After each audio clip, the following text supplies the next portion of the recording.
मैं ज्यादा समय ना लेता हुआ जितनी ये जो शक्ति आज आई है, मैं अपनी शक्ति से एक ही बात कहना चाहता हूं कि आज हमारे सामने हमारे दो नेता बैठे हैं, माननीय वामन मेश्राम जी राष्ट्रीय अध्यक्ष बामसेठ, माननीय राजकुमार सैनी जी पूर्व सांसद जी। मेरी सबसे इतनी अपील है कि आज जिस दौर से हम गुजर रहे हैं और जो लोग आज सामने बैठे हैं, जो शक्ति आज यहां उमड़ी है इतने कटाई के समय में भी, ये शक्ति एक बहुत बड़ा मैसेज देना चाहती है। इस देश की जो व्यवस्था है, इस देश की व्यवस्था ने इस देश के 85% लोगों के साथ एक बहुत बड़ा मजाक किया है। तो मैं उस पर ना बोल करके आज हम अपना पूरा समय अपने नेताओं को हम देना चाहते हैं। लेकिन एक बात मैं जरूर रखना चाहूंगा कि इस देश की सबसे बड़ी दो पंचायतें विधानसभा और लोकसभा में, देश के सुप्रीम कोर्ट और हाई कोर्ट में, देश के केंद्रीय विश्वविद्यालय और सरकारी यूनिवर्सिटीज में हमारा जितना भाग्य है, जितने हमारा प्रतिनिधित्व है, वो पिछले चाहे कांग्रेस की सरकार थी चाहे भाजपा की सरकार है, ये दोनों पार्टियां मिलकर के बिल्कुल नहीं चाहती कि 85% लोग और खास करके जो 42% लोग हैं, जो इस देश में कर्पूरी ठाकुर जी के लोग हैं, उन लोगों को जो एक्चुअल में जो शूद्र हैं, ये शूद्र क्रांति है, उन लोगों का भविष्य मिट्टी में मिला दिया गया है।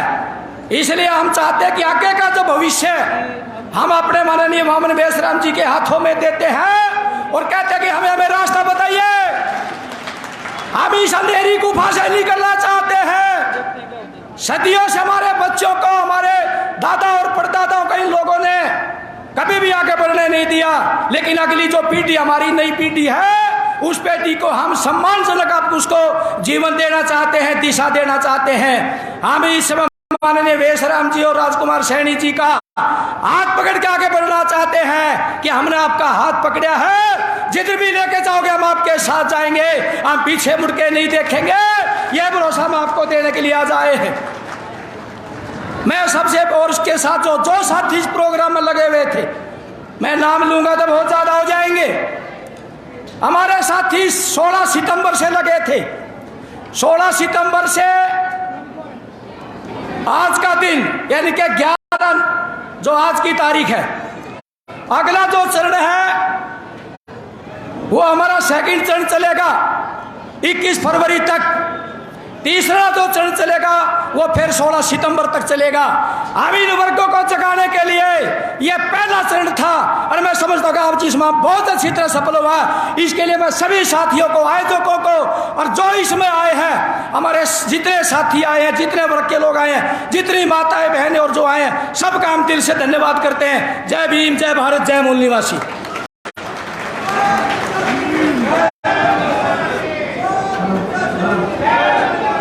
धन्यवाद साहब। लोकतांत्रिक कार्यक्रम में माननीय सतीश प्रजापति जी आए और 1 मिनट में अपनी बात को समाप्त करें। माननीय सतीश प्रजापति जी समय को ध्यान में रखें, केवल 1 मिनट में अपनी बात को पूरा करें। माननीय सतीश प्रजापति जी गुड़गांव फरकनगर से ऋषि कुमार है, वो मंच के साइड में डॉक्टर विनोद से संपर्क करें। ऋषि कुमार जी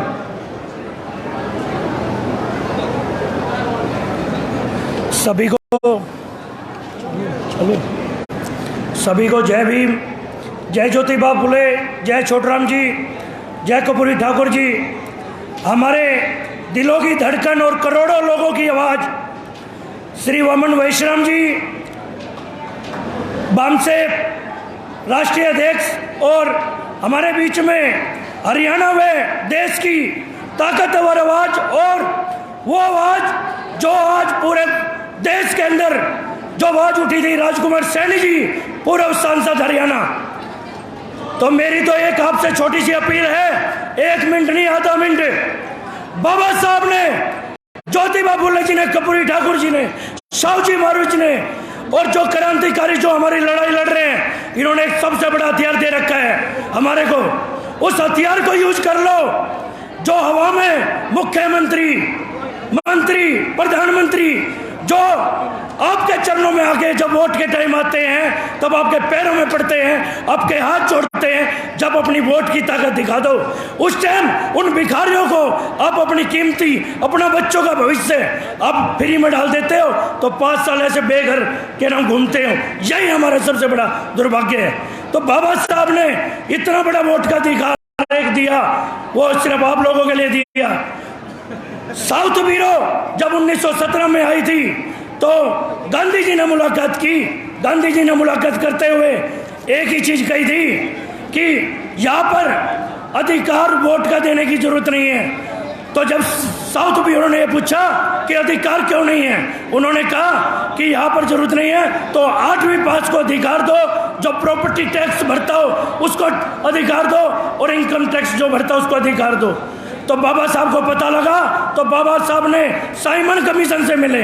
उन्होंने ये कहा कि आप जो अधिकार देने के लिए जा रहे हो वो 90% हमारे भारत के लोगों को नहीं मिल रहा, वो हमारे साथ अन्याय होगा। तो उन्होंने जब साइमन कमीशन ने बाबा साहब से पूछा कि 90% का कैसे हित मारा जा रहा है, उन्होंने बताया कि 8वीं पास तो दूर की बात है कि हमारे को स्कूल के पास जाने नहीं दिया जाता। और बात रही जमीन पे टैक्स देने की बात, हमारे नाम तो कोई जमीन नहीं है, पैसा हमारे पे नहीं रखने दिया जा रहा। तीनों के तीनों चीजों के सर्टिफिकेट कहाँ से दिखाएं, कहाँ से हमारे को वोट का अधिकार मिलेगा। तब बाबा साहब ने न्याय लड़ी और इन लोगों ने विरोध किया, और ये गोलमेज पे के नाम आपका वोट का अधिकार एक चीज में जिता के लाए थे। बाबा साहब ने कहा था कि हमारे पास एक ही चीज का प्रमाण है, हम इस देश के बासिंदे हैं, इस देश में जन्म लेते हैं, एक उम्र के हिसाब से हमारे को वोट का अधिकार मिलना चाहिए। बाबा साहब ने वोट का अधिकार उम्र के हिसाब से हमें दिया था। तो आज आप जो बैठे हो, हम बोल रहे हैं, साहब जी बैठे हैं, ये सिर्फ ताकत बाबा साहब की है, और बाबा साहब ने जो ताकत दी है उस ताकत का यूज कर लो। इस वोट को, इस क्रांति को, इस जलसे को, इस महारैली को इस चीज में बदल दो। 2024 में आपके पास भिखारी आएंगे, उनको लात मार के भगा देना, अपने लोगों की पहचान कर लेना। मैं तो यही चीज कहता हूँ। जय मूल निवासी।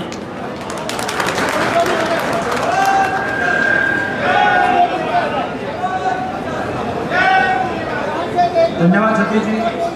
वक्ता टुकड़ी में आगे मैं आमंत्रित करना चाहूंगा माननीय हनुमान वर्मा जी, आप डाइस पर आए अपनी बात लेकर। माननीय हनुमान वर्मा जी।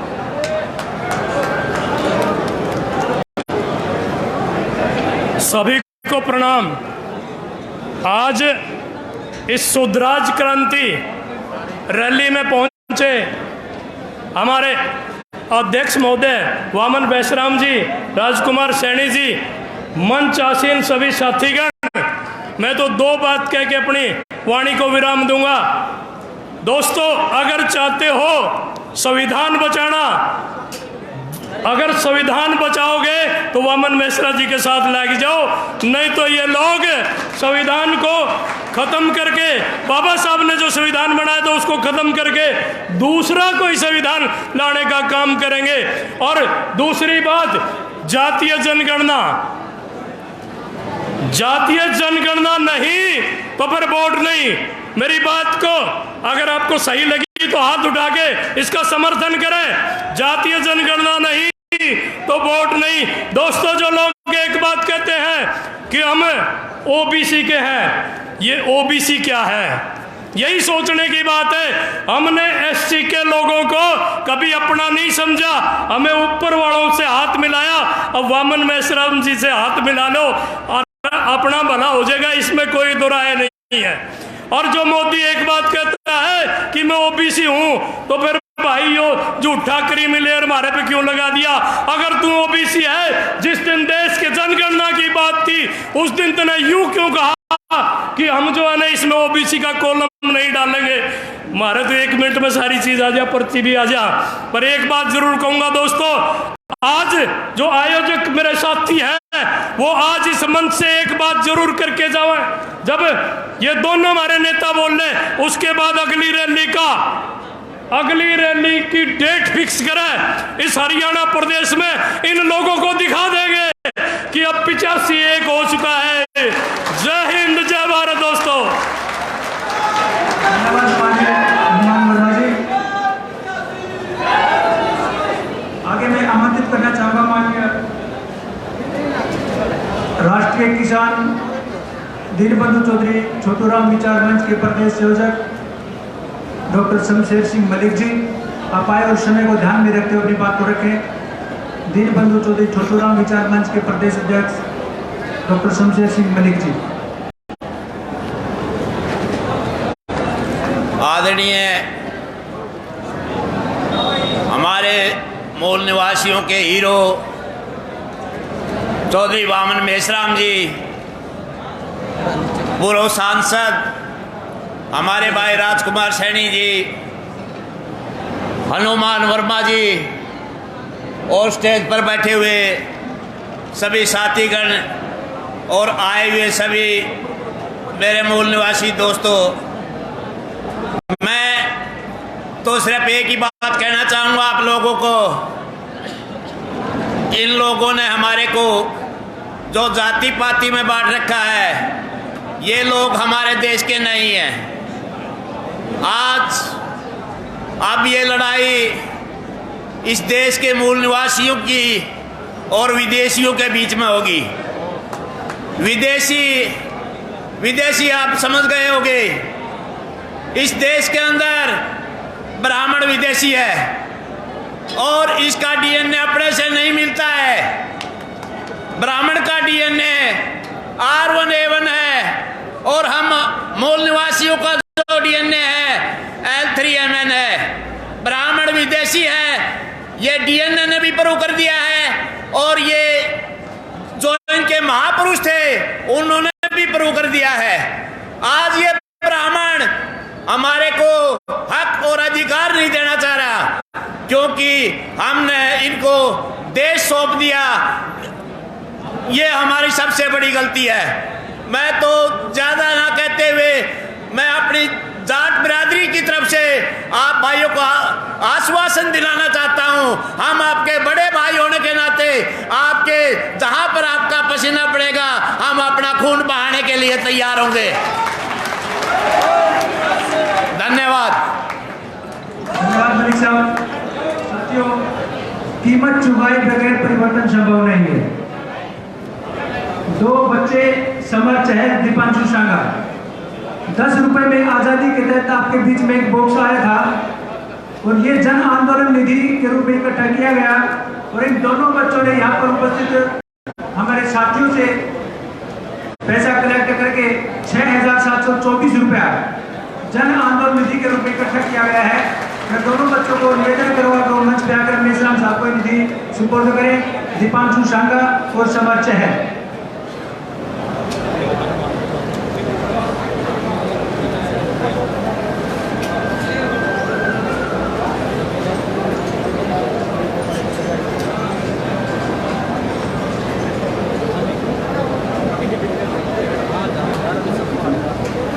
माननीय लालचंद सैनी जी, प्रधान सैनी समाज बावल, हल्का बावल, मेश्राम साहब को 31 रुपए की जन आंदोलन निधि देकर सम्मानित करना चाहते हैं।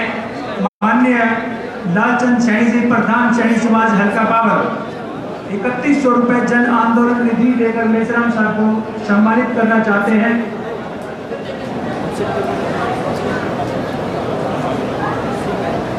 वक्ताओं की कड़ी में आगे मैं आमंत्रित करना चाहूंगा माननीय कर्ताराम जी कश्यप, समय को ध्यान में रखते हुए केवल 1 मिनट में अपनी बात को समाप्त करें। माननीय कर्ताराम जी कश्यप। आज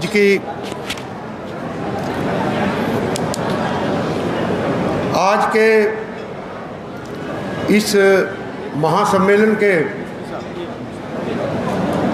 साथियों, यहाँ पर जेब कतरे घूम रहे हैं। कई साथियों के जेब कट की अभी फोन आया है। ध्यान रखें, जेब को संभालें। और कई जेब कतरे घूम रहे हैं, कईयों की जेब कटी है। वो थोड़ा सावधान रहे। करताराम कश्यप जी रिटायर्ड डीएसपी लोकतंत्र सुरक्षा पार्टी के प्रदेश अध्यक्ष करताराम कश्यप जी अपनी बात रखेंगे। इस महासम्मेलन में आज मुख्य अतिथि आदरणीय राजकुमार सैनी जी और कार्यक्रम की अध्यक्षता कर रहे माननीय वामन मेश्राम जी, सभी सम्मानित मंच, हमारे महिला पदाधिकारी बैठे हैं, महिलाएं बैठी हैं और हमारे तमाम हरियाणा से जो आप लोग सुबह से यहाँ पर बैठे हो 10 बजे से, मैं सबसे पहले आप लोगों का आभार व्यक्त करता हूँ, आपका धन्यवाद करता हूँ। और महापुरुषों को, अपने गुरुओं को नमन करते हुए मैं सिर्फ एक निवेदन करना चाहता हूँ कि समय बहुत हो चुका है, आपने बहुत धैर्य से सबको सुना है। अब केवल माननीय राजकुमार सैनी जी और इस कार्यक्रम के अध्यक्ष माननीय वामन मेश्राम जी, हम उनको सुनने के लिए आए हैं। और मैं आप लोगों से ये अनुरोध करूँगा कि आपस में बातचीत बंद करके इनके विचारों को सुने, इनके बताए गए रास्ते पे अमल करें। जैसे इन्होंने एक किस्म की शुरुआत की है, सुराज क्रांति, इसको आप लोगों ने आपके सहयोग से, आपने इनके सहयोग से बहुत आगे तक लेके जाना है। और मैं उम्मीद करूंगा कि आप लोग सभी एकजुट होकर हमारे दोनों ही नेताओं का साथ देंगे। धन्यवाद। जय भीम, जय भारत। धन्यवाद सर। माननीय मनीषा बिरला जी, जिस दिन से इस कार्यक्रम की डेट निर्धारित हुई थी तब से लेकर आज तक इस कार्यक्रम को सफल बनाने के लिए लगातार फील्ड वर्क कर रही है। मैं आमंत्रित करना चाहूँगा माननीय मनीषा बिरला जी को समय को ध्यान में रखते हुए बात को लेकर 1 मिनट में अपनी बात को समाप्त करने का करते हैं। माननीय मनीषा बिरला जी।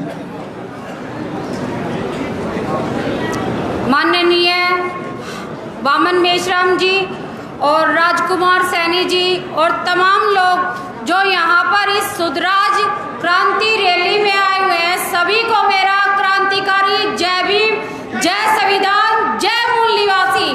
एक बारी आप सब जोर से एक नारा देना है। जो चंडीगढ़ में बैठे हैं ना मुनवादी लोग कुर्सियों पर, उनकी कुर्सियों को हिलाना है।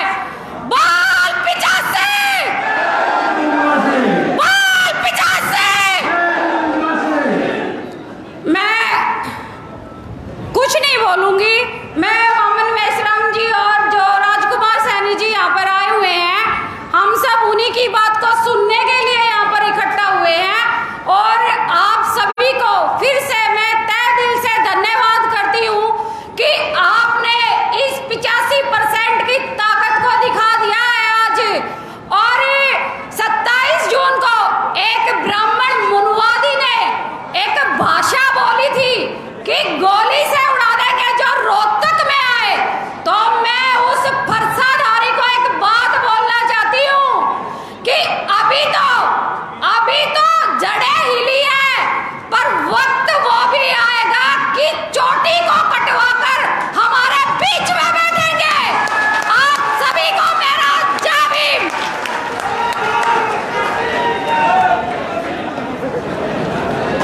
धन्यवाद मनीषा जी। विनोद खेड़ा जी, प्रदेश माचो के माननीय वामन मेश्राम साहब को 5000 रुपये जन आंदोलन निधि देकर सम्मानित करना चाहते हैं। माननीय विनोद खेड़ा जी और उनकी पूरी टीम शिवानी भिवानी से 5000 रुपये देकर माननीय वामन मेश्राम साहब को सम्मानित करना चाहते हैं। कृपया जल्दी से मंच पर आए और माननीय मेश्राम साहब को सम्मानित करने का काम करें। विनोद खेड़ा जी और उनकी पूरी टीम। रामकुमार जी, अध्यक्ष जी का नाम बुलवा रहा हूँ। वक्तान कड़ी में आगे मैं आमंत्रित करना चाहूँगा माननीय अमित खत्री जी। कृपया डाइस पे आकर अपनी बात रखें। माननीय अमित खत्री जी।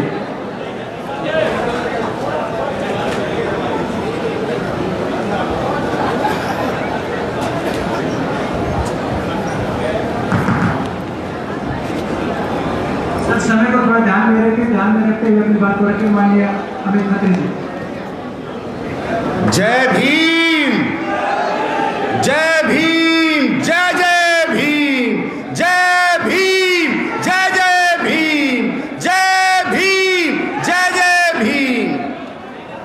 आज स्वराज क्रांति के मुख्य अतिथि, बहुत मान और सम्मान के योग्य, पूरे देश की शान आदरणीय श्री वामन मेश्राम जी, बहुत ही आदर और मान के योग्य हमारे हरियाणा की बैकवर्ड की, पिछड़े वर्ग की, और अब तो मैं कहूँगा 35 बिरादरी की शान, कर्मठ हमेशा समाज के बीच में रहने वाले आदरणीय बड़े भाई श्री राजकुमार सैनी जी, बहुत ही आदर और सम्मान के योग्य सुधराज क्रांति के आयोजक, सम्मानित टीम, सभी मान्यवर कार्यकर्ता, सम्मानित मंच और आदर और मान के योग्य जिन्होंने हमेशा समाज के अंदर अपना मूल्य योगदान दिया, कहीं ना कहीं किसी भी रूप में चलते रहते बड़े भाई मान्यवर श्री तेजवीर सैन जी, बहुत ही आदर और मान के योग्य भाई कालू सोनी जी, वह सभी सम्मानित मंच को, यहाँ उपस्थित मेरे समाज के, मेरे परिवार के बुजुर्गवार, युवा साथियों, माताएं, बहनें, आप सभी को आपके इस बेटे, इस भाई अमित खत्री की हाथ जोड़ के नमन। साथियों, ये विषय सिर्फ किसी भाषण देने का नहीं है।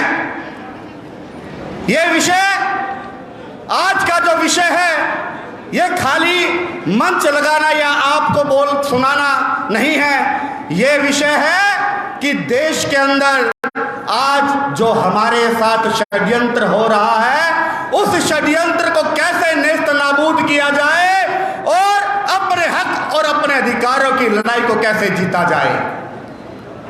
आज इस विषय को लेकर आपके बीच में अलग जगाने के लिए जो राजकुमार सैनी जी पिछले कितने समय से, जिन्होंने अपनी लोकसभा सदस्यता को छोड़ दिया, एक ऐसी देश की सरकार को दिखाया कि राजकुमार सैनी तो पिछड़ों का है और हर शोषित वंचित समाज के न्याय के लिए खड़ा रहेगा। वो राजकुमार सैनी हमारे बीच में है। वामन मेश्राम साहब, जिन्होंने पूरे देश के अंदर एक ऐसी अलग जगाई है, जिस शोषित वंचित समाज के लिए कोई आगे आने का काम नहीं करता और उन बाहुबलियों से टक्कर लेने का काम नहीं करता, उस वामन मेश्राम ने आपके लिए, हमारे लिए, पूरे देश में अलग जगाने का काम किया है। एक बार नमन करना चाहिए जोरदार तालियों के साथ मेश्राम साहब को। साथियों, बहुत कम समय लेता हूं, ज्यादा बातें करने के लिए बड़े वक्ता हमारे बीच में जिनको हम सुनने यहां पर आए हैं, और सुनने नहीं आए, ये हमारी पीड़ा को, हमारे दर्द को जानते हैं, हमारे दर्द से अपना दर्द मिलाने के लिए हमारे बीच में आए हैं। आज हम दुखी हैं, परेशान हैं। क्यों? क्योंकि हमें जो हक हमारा है, जो अधिकार हमारा है, हमें उससे वंचित रखा जाता है। इसीलिए हम अपनी पीड़ा को यहाँ सुनाने आए हैं। मान्यवर, सिर्फ आधा मिनट का समय और लूंगा, ज्यादा नहीं लूंगा। कह देना चाहते हैं इन सरकारों से, इस केंद्र की सरकारों से, इस हरियाणा की सत्तारूढ़ सरकारों से, ध्यान से सुन ले, या तो हमारी अनदेखी बंद कर दे, नहीं तो तुम्हें कुर्सी से उतारने की तैयारी हमने भी कर ली है। और अब हमारे पास लड़ने के लिए हथियार नहीं है, लेकिन एक सबसे बड़ा हथियार जो बाबा साहब ने हमें दिया है, वोट की चोट का वार करके तुम्हें नीचे गिराने का काम हम इस प्रदेश का दलित शोषित समाज, पिछड़ा वर्ग मिलके करेगा। बहुत बहुत धन्यवाद। मैं एक बात कहना चाहूँगा छोटी सी, कि जिस प्रकार समाज के अंदर भाई तेजवीर सैन दिन रात काम करते हैं, जिन्होंने कभी परवाह नहीं करी, उस वक्त परवाह नहीं करी जब आरक्षण की बात चली थी, आज भी परवाह नहीं करते भाई तेजवीर सैन। अगर उनको, मेरा अपना मत है, मान्यवर आधुनिक काशी राम साहब की उपाधि दे दें तो मैं कहता हूँ इसमें अतिशोक्ति नहीं होगी। भाई तेजवीर सैन, आप हम जैसे भाइयों के साथ चलते रहो। और मान्यवर मेश्राम साहब और सैनी साहब, आपको कहना चाहते हैं आप इस लड़ाई को लड़ो, कंधे से कंधा मिला के चढ़ने के लिए पूरा युवा वर्ग आपके साथ है। बहुत बहुत धन्यवाद। जय संविधान, जय भारत, जय मूल निवासी। बहुत बहुत धन्यवाद। धन्यवाद सर। वक्ता जोड़ी आगे मैं आमंत्रित करना चाहूंगा माननीय राज्यपाल जी, प्रदेश अध्यक्ष LSP उत्तर प्रदेश। आपसे निवेदन है कि समय को ध्यान में रखते हुए अपनी बात रखें। माननीय राज्यपाल जी। सर्वप्रथम महात्मा गौतम बुद्ध जी, माता सावित्रीबाई फुले, ज्योतिबा फुले जी और भीमराव अम्बेडकर जी को मैं नमन करता हूँ, क्योंकि उन सब ने आज हमें इस मंच पर बोलने का, पढ़ने का अधिकार दिया था। और मान्यवर आज की सभा के अध्यक्ष पावन मेश्राम जी, आज की सभा के मुख्य चीफ गेस्ट मान्यवर राजकुमार सैनी जी का मैं बहुत आभार प्रकट करता हूँ। और सम्मानित मंच तथा मेरे सामने बैठे सभी मेरे भाई बहन, मैं इनका भी सम्मान करता हूँ, क्योंकि इस समय में बहुत ही तेज गर्मी है और काम चल रहा है जो आप लोगों ने यहाँ समय दिया। परंतु साथ साथ बस मैं एक ही बात कहना चाहूँगा कि हम 85% नहीं बल्कि 90% है। जिस दिन हम एक हो गए ये सारी सरकारें हिल जाएंगी, गद्दी हमारी होगी, राज हमारा होगा।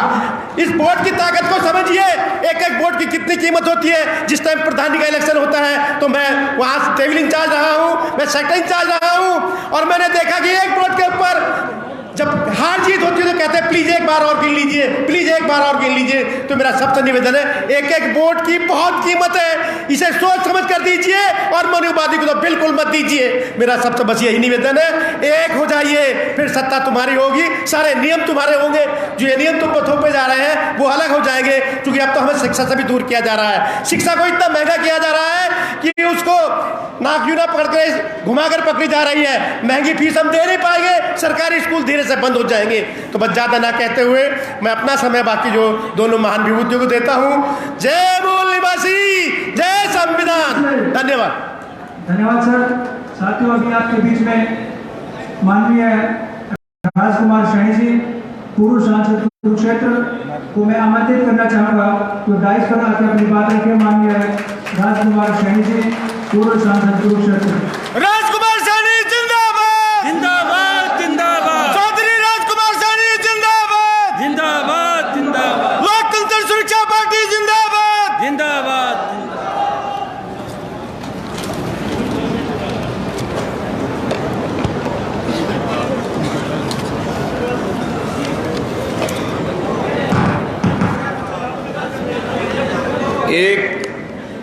एक व्यक्ति बंबई से चल करके आपके बीच में आया है। भाई हमारे अलिफ लैला एक नाटक बहुत चला था हमारे साथ, ये नाटक चलता तो 70 साल से अब भी आ रहा है, लेकिन ये बॉबी भाई बंबई से चल के आपके दर्शन करने के लिए आया। मैं बधाई देता हूं भाई अपने बॉबी भाई को।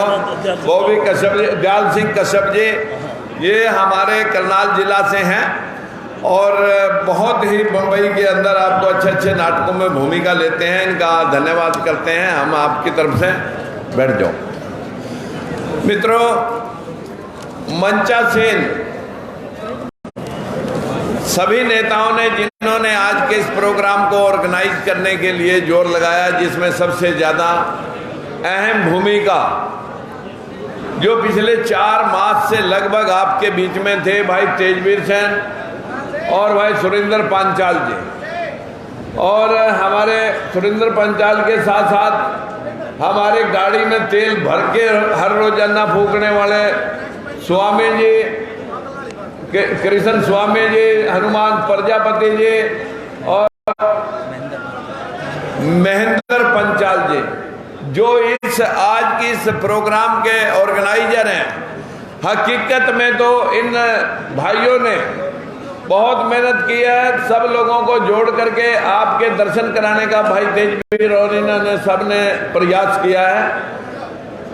लेकिन जो मंच पे बहुत सारे वक्ता बैठे हैं, हमारे सुरेश जांगड़ा जी नारनौल से चल के आए हैं, लालचंद जी उधर से चल के आए हैं। अगर मैं नाम लेने लगा तो यहाँ पर सभी सुनील जी और जुलाना के बहुत सारे लोग, महम के सफीनों से और रोहतक से बहुत सरदारी आज आई है। मैं जो भी कार्यकर्ता कुरुक्षेत्र से लेकर के, यमुनानगर से लेकर के, इधर पलवल बावल से लेकर के, पलवल से आकर के जिन लोगों ने आज यहाँ पर उपस्थिति दी है, सभी कार्यकर्ता ये समझ ले साथियों, मैं सबको मिलके आया हूँ और मैं अपने दिल में सबकी हाजिरी लगा लिया। आप सभी का मेरा शब्दों से नहीं, दिल की गहराइयों से आप सभी का स्वागत है। मंचासीन नेताओं का स्वागत मैं हमेशा बाद में करता हूँ। सबसे पहले जो इस महफिल की रौनक, इस महफिल की शोभा आपने बढ़ाई है, हम सारे मंचासीन नेता जो आपको इनवाइट करने के लिए गए थे, इनकी तरफ से भी मैं आप सभी का बहुत बहुत आभार प्रकट करता हूं। और जो इस महफिल में हमारे हरियाणा प्रांत के अंदर मामन मेश्राम जी पूरे इंडिया के अंदर घूम रहे हैं और इस अंधविश्वास का चीरहरण करने के लिए हमने भी इन्हीं की बातों का अनुसरण करके हर रोज आपके बीच में जब बोलते हैं, बहुत सारे लोग तिरस्कार भी करते हैं, बहुत सारे लोग हमें गालियां भी देते हैं, हमें उनकी गालियां भी कबूल है, उनकी नाराजगी भी कबूल है। लेकिन जब तक हमारा समाज मानसिक गुलाम रहेगा, मैं नहीं कह सकता कि ये समाज राज सत्ता तक पहुंच जाएगा। जो लोग आज भी इस देश के अंदर, सूरज को हनुमान निकल गया, धरती में से हल चलाते हुए बच्चे निकल गए, सीता निकली आई, कुंती के कान में बच्चा पैदा सूर्य कर गया, मैल से बच्चे बन गए। इस देश के अंदर मछली के पेट से बच्चे इंसान पैदा हो गए, यहाँ पर कूसा से भी बच्चे पैदा हो गए, यहाँ आदमी की गर्दन के ऊपर हाथी की गर्दन भी सजा करके भगवान बना दिया। यहाँ पर 33 करोड़ देवी देवता पत्थर घड़ करके सब मंदिरों में जो बौद्ध शिवालय थे, उन बौद्ध शिवालयों में सजाए गए। शूद्रों को वहां चढ़ने पे बैन रखा गया। अब जिस दिन से आजादी आई है, सारी पूजा पाठ का ठेका हम शूद्रों ने उठा रखा है। वो लोग संविधान पढ़ करके MP MLA और मिनिस्टर बनते हैं, SP DC बनते हैं, जज बनते हैं, वाइस चांसलर बनते हैं, और हम क्या बन रहे हैं? तुम्हारे पर फूल बरसाए जाते हैं कि भोले बने रहो, कावड़ा ढोते रहो और आप सारा दिन इनके ढोल नगाड़े बजाते रहो। मैं आज आप सब भाइयों के बाद बीच में जो बोलता हूं, मैं कॉपी के माध्यम से कॉपी मैं आपको देके जाऊंगा। सबसे पहले हाथ जोड़ का विनती है कि हमारे लोग, बैकवर्ड के लोग जो है ना, पेट के पापी बहुत हैं। इन लोगों को अपने नेताओं की बात सुनने में बहुत कष्ट रह जाता है। जो तो बैठे रहते हैं उनको लोग जो है बहुत शाबाशी इसलिए नहीं दे पाते कि जो लोग उठ करके चले जाते हैं उनको रोकना हमारी मजबूरी होती है, लेकिन वो रुकते नहीं। इनके रोकने के लिए भी मैं पहले भी बोला, अभी भी बोल रहा हूं, आप इत्मीनान से भाई वामन मेश्राम जी, जो मैं रोज बात आपके बीच में अंधविश्वास के बारे में कहता हूं, हर रोज अंधविश्वास जब तक इस देश के अंदर लक्ष्मी पूजा, सरस्वती पूजा चलेगी, तब तक आपका भला हो नहीं सकता। हमारे देश के अंदर 4 करोड़ मंदिर हैं। 4 करोड़ मंदिरों में 15 लाख करोड़ रुपया रोजाना सुबह सुबह चढ़ जाता है। बच्चे को कॉपी या पेन मिलने में एक हफ्ता लग जाता है। लेकिन बदकिस्मती है, 4 बजे दुकानें खुल जाती हैं और ढोल निगाड़े और कीर्तन स्टार्ट हो जाते हैं। 10 बजे तक वो कीर्तन चलते हैं। आज यहाँ पर हमारी बहनों की भी कुछ संख्या है। मैं अपनी बहनों से विनती करूंगा कि आपको बाबा साहब ने संविधान में पढ़ने लिखने के साथ साथ वोट का अधिकार दिया, पति की पिता की जायदाद में अधिकार दिया, आपको दासी प्रथा से वो मुक्ति दिलाई, सती प्रथा से मुक्ति दिलवाई। आप संविधान पढ़ करके SP बन सकती है, DC बन सकती हैं, इस देश की राष्ट्रपति, प्राइम मिनिस्टर और चीफ मिनिस्टर बन सकती हैं। आप इस देश में जज बन सकती हैं, लेकिन किसी मंदिर की महंत नहीं बन सकती। बदकिस्मती है कि हमारी समाज की जो 50% आबादी है वो महिलाओं की है, जो आज भी मंदिर की आस्था में मानसिक गुलामी की शिकार पड़ी है। आप लोगों को पूजा पाठ के नाम पर लूटा गया, स्वर्ग नरक के नाम पर लूटा गया।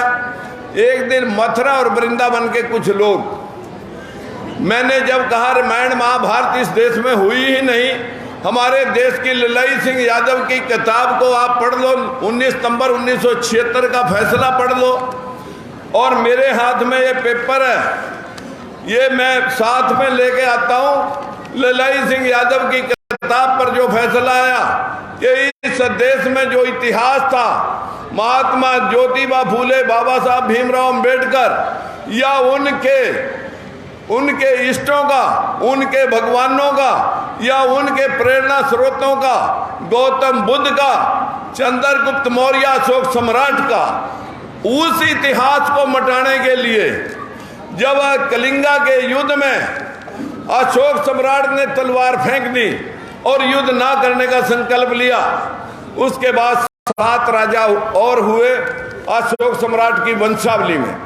अशोक सम्राट की वंशावली का आखिरी राजा बृहदत्त मौर्य हुआ। उस बृहदत्त मौर्य के दरबार में पुष्यमित्र शुंग एक मनुवादी साथियों दरबारी लेखक था, जिसकी लड़की सुंदर थी, राजा के साथ शादी करके और सेनापति का खिताब ले लिया। सेनाएं अपनी भर ली और राजा का कत्ल कर दिया और वहां से राजधानी शिफ्ट करके अयोध्या बसाई 184 ईसा पूर्व, यानी 2200 साल पहले। वो राजधानी बसा करके उसने ये सारे ग्रंथ और शास्त्र, जो जितने भी रामायण महाभारत पुराण वेद, ये सब अपने दरबार में लिखवाए बिठा करके, जिनमें कह रखा ढोल गवार शूद्र पशु नारी सकल ताड़ना के अधिकारी, कि जब आप सूर्य को निगलता हुआ मान सकते हो कि एक मंदिर निकल गया, जब आप ये मान सकते हो कि धरती में हल चलाते हुए सीता निकली आई, बच्चे निकली आए, जब आप ये मान सकते हो कि इस देश में हाथी की गर्दन आदमी की गर्दन पे फिट हो सकती है, जब आप ये मान सकते हैं कि 10 सिरों वाला रावण भी हो सकता है, जब आप ये मान सकते हैं कि यहाँ मिट्टी और मैल से और कुसा से भी बच्चे बन सकते हैं, तो तभी उन्होंने वो चौपाई लिखी होगी, जिस चौपाई में लिख रखा कि ढोल गवार शूद्र पशु नारी सकल ताड़ना के अधिकारी। मेरे भाइयों मेरी बहनों, आज सारा समय मैं वामन मेषराम जी को ही दे देता हूं। मैं अपनी बात एक कॉपी में आज आपको दे के जाऊंगा। मैंने रथ यात्रा के माध्यम से पूरा हरियाणा कवर किया, लेकिन राजकुमार सैनी के साथ अभी बैकवर्ड समाज के लोग बाहर आकर के चुपके में कहीं अकेले में खड़ के बात करते हैं, कभी कहीं कांग्रेस वाले या बीजेपी वाले इनको देख ना लें। जब तक आपका ये रवैया रहेगा, जब तक आपकी ये सोच रहेगी, तब तक हम आपको इंसाफ नहीं दिला सकते। साथियों, हमें राज की भूख नहीं है। राज मैंने बंसीलाल के पास छोड़ा मंत्री पद, जब आपके साथ भेदभाव हो रहा था। चौटाला के पास छोड़ा जब भेदभाव हो रहा था, और बीजेपी में छोड़ा जब भेदभाव हो रहा था। भेदभाव के खिलाफ हमने एक ही ऐलान कर रखा कि जनगणना कराओ, जिसकी जैसी संख्या भारी वैसी उसकी हिस्सेदारी, 100% आरक्षण करो। जब तक हम बैकवर्ड लोग ऊपरले लोगों के तलवे चाटते रहेंगे, तब तक आप राज की बात सोचना मत। अगर हम छोटे भाई और बड़े भाई सारे इकट्ठे हो जाएंगे, एससी और बीसी इकट्ठा हो जाएगा, साथियों मैं छाती ठोक करके कह सकता हूं कि मर सकता हूं, कट सकता हूं, लेकिन आपके हितों के साथ खिलवाड़ नहीं देख सकता। जब तक लड़ाई लड़ूंगा, जब तक घट के अंदर आखिरी सांस है।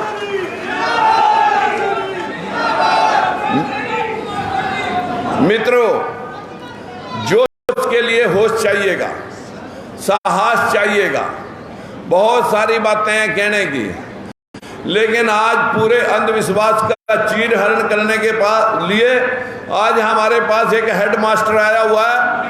हम आज हेड मास्टर की बात आपको सुनवाना चाहते हैं। अगर मेरी बात सुनने में आपको कहीं तकलीफ होती है तो हमारे हेड मास्टर की बात सुन करके उसको फॉलो कर लेना। मूर्तियां पूजने से, फूले साहब की मूर्ति या बाबा साहब की मूर्तियां पूजने से काम नहीं चलेगा। आप जिस दिन जयंती होती है, महात्मा ज्योतिबा फूले की आज जयंती है, उनको हम नमन करने के लिए यहाँ पर आए हैं। हम उनको प्रणाम करते हैं, पर ईमानदारी से बताओ, अगर सच में हम उनको नमन करने के लिए आए हैं तो क्या हम उनकी विचारधारा को फॉलो कर रहे हैं? क्या बाबा साहब और महात्मा ज्योतिबा फूले की विचारधारा को फॉलो करेंगे? फॉलो करेंगे? अगर आप फॉलो करेंगे, मैं 2024 में हम दोनों भाई आपको राज में बिठा सकते हैं, यह हमारी गारंटी है। अगर आप भी काम करें, आप भी काम करें, पर्चा हम बांटें, पर्चा हम छपवाएं, खाना हम बनवाएं, सारी रात होगी हमें खाना बनवाते हुए, हलवाइयों के साथ बैठा पैकिंग करी सारी रात, अपने हाथ से आपको खिलवा के जाऊंगा। पर्चा हम बांटें, बैनर हम लगाएं, स्टेज हम ही सजवाएं, कटआउट भी हम लगवाएं और कापियां छपवा का भी गाइड करने के लिए आपको हम ही अपने हाथ से बांटें। तो क्या एक आदमी कार्यकर्ता का भी काम करेगा, नेता का भी काम करेगा, फाइनेंसर का भी काम करेगा, स्टेज सेक्रेटरी बनकर अनाउंसमेंट करने का भी काम करेगा और इंतजाम का भी काम करेगा? क्या कैसे संभव है? आपके साथ बेईमानी हुई है संविधान में। संविधान अभी लागू ही नहीं हुआ, संविधान लागू करना है। हमारे लोग बात बोलते हैं संविधान खतरे में है। संविधान तो इतना मजबूत उन्होंने अलमारी में बंद कर रखा है, उसे संविधान को खतरा नहीं है कि वो किताब तो लागू ही नहीं हुई। अगर वो लागू हो जाती, वो तो ताला बंद करके रख रखी है। संविधान की किताब बन के रह गई। अगर संविधान के आधार और प्रिंसिपल लागू हो जाते तो आज देश के अंदर गरीबी मुंह बाए खड़ी ना होती, बेरोजगारी खड़ी ना होती। इस देश के अंदर महंगाई मुद्दा नहीं है, इस देश के अंदर बेरोजगारी भी मुद्दा नहीं है, इस देश के अंदर गरीबी भी मुद्दा नहीं है, किसान भी मुद्दा नहीं है। इस देश के अंदर तो हिंदू और मुसलमान मुद्दा रह गया है कि तुम 80% खतरे में हो और 20% मुसलमान तुम्हें खा लेंगे। यही मनुवादी लोग अकबर के दरबार में, मुगलों के दरबार में, टोडरमल भी वही था, बीरबल भी वही था, तानसेन भी वही था और मान सिंह भी वही था। ये तब खतरे में नहीं आए। आज ये संविधान, बाबा साहब के संविधान की वजह से हम जागृत हो रहे हैं, इसलिए खतरा महसूस कर रहे हैं और तुम्हें हिंदू बनाए रखना चाहते हैं, जबकि हिंदू नाम की कोई किताब संविधान के अंदर ये लिख रखा है कि हिंदू मुगलों ने गाली दी थी, सिंध पार के लोग, ये हिंदू नहीं, भारत के मूल निवासी हैं। मित्रों, बहुत सारी बातें हैं, मैं भी वही बातें कहूँगा, वामन मेश्राम भी वही बातें कहें। आज हमारे मेहमान महाराष्ट्र से चल करके पूरा देश भ्रमण करके आज हमारे हरियाणा प्रांत में आए हैं, हरियाणा प्रांत में आए हैं और हम सब चाहते हैं कि अगर संविधान का प्रारूप कहीं खड़ा करना है, नई संसद भवन बनी है, अरे बाबा साहब का नाम नई संसद भवन के नाम पर रख दिया जाए तो अपने आप संविधान को कुछ प्रारूप मिल जाएगा। मित्रों, जब तक आप बैकवर्ड के लोग, निचले लोगों को अपना भाई मान करके उनके साथ नहीं चलोगे, ऊपरले लोग तब तक आपको लूटते रहेंगे। आज ये एससी और बीसी की जो लड़ाई है, माइनॉरिटी की जो लड़ाई है, वही 15% के खिलाफ जो फतवा जारी रहता है। इस देश में 25 हाई कोर्ट हैं, एक भी जज नहीं बैकवर्ड का। शेड्यूल कास्ट के 3% जज हैं। इस देश की 40 यूनिवर्सिटियों में अपना मोबाइल खोल कर देखना, शेड्यूल कास्ट की हिस्सेदारी सिर्फ 5% है। 95% जनरल कैटेगरी है। देश की जितनी मिलिट्री की रेजिमेंटें हैं वो सब रेजिमेंटें निचले तबके की कोई नहीं है। हमारे देश के अंदर सैकड़ों राजदूत जाते हैं, कोई राजदूत आज तक आपका नहीं गया। मैं कहता हूं जो 800 MP बनते हैं उनमें भी बैकवर्ड समाज की हिस्सेदारी 400 होनी चाहिए थी, जबकि वोट से बनते हैं। लेकिन वोट आप अपनों को डालते नहीं। और बहुत बड़ी रैलियां, ये तो रैली हम कह सकते हैं महारैलियां तुमने पैदा की, लेकिन क्या परिणाम निकला? कहीं 5000 वोट, कहीं 10,000 वोट, कहीं 15,000 वोट। सिर्फ मेरे को आपने 38,500 वोट दिए। बाकी तो पूरे प्रदेश के अंदर आप 15, 18, 20, 12 आप लोग क्या हो। एक कैंटीन के अंदर 20 लोग खिचड़ी खाया करते थे, 100 बच्चा का राशन बनता था। हर रोज खिचड़ी खानी पड़ती थी। हर रोज खिचड़ी से तंग आए बच्चे, शिकायत हुई प्रिंसिपल के पास कि जनाब ये रोज खिचड़ी खिलाता है कैंटीन वाला, भाई वोटिंग कराओ। वोटिंग में किसी ने 20 आदमियों ने जो खिचड़ी खाने वाले थे खिचड़ी लिख के दे दी। 18 आदमियों ने लिख कर दे दिए परोंठे, 12 आदमियों ने लिखा दे दिया दलिया, 16 आदमियों ने लिखा दे दिया पाव भाजी और 14 आदमियों ने लिखा दे दिया जो है ना छोले पूरी। इस प्रकार से 80 के 80 और दूसरे आदमियों ने, किसी ने 18 ने कुछ लिखा, 12 ने कुछ लिखा, 16 ने कुछ लिखा, 14 ने कुछ लिखा। आखिर में खिचड़ी खानी पड़ी क्योंकि 20 तक कोई नहीं पहुंच सका। आज भी तुम 85-15 तक नहीं पहुंच पा रहे। हर रोज जूते खा रहे हैं और खिचड़ी खा रहे हैं। लेकिन आप लोग, ये कुम्हार है, ये लोहार है, ये सैनी है, ये चमार है। इस देश में अगर कोई सबसे कामगार जाति है वो है चमार महार जाति, जो आपकी सड़कें बना रही है, जो आपकी बिल्डअप भवन निर्माण कर रही है, जो आपकी खेत कल्याण का काम में आपका सहयोग कर रही है, जो इस देश की इंडस्ट्री चला रही है। लेकिन उनसे आप नफरत करते हो। जो एक भी भीख मांगता है, खाता हुआ, भीख मांग करके खाता हुआ नजर नहीं मिलेगा। जो लोग आपको गुमराह करके स्वर्ग और नरक के नाम पर लूटते हैं, उनके आप पैर धो धो करके जमाते हैं। जो लोग आस्तीन में सांप पालेंगे मित्रों, उनको तो किसी दिन भी कोई डसेगा। मित्रों, मेरी आप सब साथियों से विनती है, यहां जाति अवरोध नहीं है। हम किसी ब्राह्मण का या किसी ठाकुर का विरोध करने नहीं आए।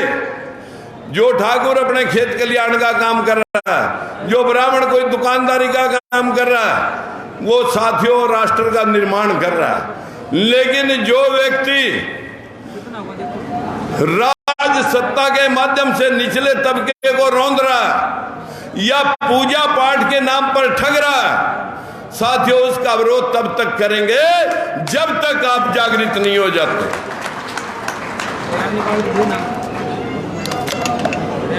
बातें बहुत थी, लेकिन भाई वामन मेश्राम जी के मुंह से सुनना चाहेंगे। आपसे हाथ जोड़ के विनती करना चाहता हूं, जो भाई वामन मेश्राम जी बोले, मैंने जो पिछले 2 महीने के अंदर 5 फरवरी से लेकर आज तक, आज पहले चरण की रथ यात्रा का समापन हमने यहां कर दिया। दूसरा चरण फसल कटाई के बाद फिर स्टार्ट करेंगे और फिर कोई बड़ा प्रोग्राम करेंगे। आपसे देखेंगे कि आपके अंदर कितनी जागृति आई है, कितने आप में साहस पैदा हुआ है। मैं आज आपको धन्यवाद देने के लिए आया हूं, जो अपना काम छोड़ करके फसल कटाई में यहां तक आए। शब्दों से नहीं, दिल की गहराइयों से आपका पुनः एक बार फिर स्वागत। लेकिन जो मेरी बहनें यहाँ आई हैं, मेरा उनसे विशेष आग्रह है कि हम बच्चों को कायर मत बनाएं, जागृत बनाएं। अब तो जेएनयू के अंदर 15 स्टेटों से 100 डॉक्टरों की ड्यूटी गर्भ ज्ञान के लिए लगा दी गई है कि गर्भ संस्कार संस्था बनाएं कि बच्चे संस्कारी पैदा हों, वेद शास्त्र पढ़ाओ, वेद शास्त्र नहीं गुलाम पैदा हो। ये व्यवस्था इस देश के लोगों ने, आप पाई पाई आप चलते हैं टाड़ी टाड़ी, वो पत्ता पत्ता घूम जाते हैं, आप लोगों को पता भी नहीं चलता। आज ही के दिन कुरुक्षेत्र में राजकुमार सैनी के काफिले को रोकने के लिए आज बाबा महात्मा ज्योतिबा फूले के नाम को मनाने के लिए खट्टर साहब आए हुए हैं। अरे मेरे मित्रों, आज तक कभी खट्टर साहब को महात्मा ज्योतिबा फूले या भीमराव अंबेडकर की याद नहीं आई। सिर्फ वोटा 2024 में कैसे लें, इस वजह से आपके लोगों को रिझाने के लिए। और आपसे भी विनती है कि आप फोटोओं के फूल मालाओं के भरोसे मत रहें, विचारधारा को फॉलो करें बाबा साहब की और महात्मा ज्योतिबा फूले की विचारधारा से आपका कल्याण होगा। इन्हीं शब्दों के साथ मंच पे बैठे सभी नेताओं का और विशेष तौर पर ऑर्गेनाइजर भाई महेंद्र जी, तेजवीर सैन जी, सुरेंद्र पंचाल जी, जो लोग इस मिशन पे लगे रहे, हनुमान जी और जो भाइयों ने काम किया, मैं सुरेश प्रजापति जी, बहुत मेहनत की सुरेश ने, स्वामी जी ने, कृष्ण स्वामी ने, हम सब, डॉक्टर शमशेर मलिक जी, हम सब ने भाई लगे रहे। 14 घंटे फोन चलाए कल, फिर भी मेरे मुताबिक आप लोगों की अभी जागृति नहीं हुई। इन्हीं शब्दों के साथ आप सभी का शब्दों से नहीं दिल की गहराइयों से आपका स्वागत। आप जो वामन मेश्राम जी कह के जाए, उनकी बात को गांठ बांध करके अपने घरों में अपने बच्चों को समझाएंगे। इसीलिए मैं आज भाई वामन मेश्राम जी का यहाँ पर हरियाणा की धरती में एक बार पुनः फिर धन्यवाद करता हूँ। नमस्कार। माननीय राजकुमार सैनी जी, लेकिन महत्वपूर्ण जानकारी आपने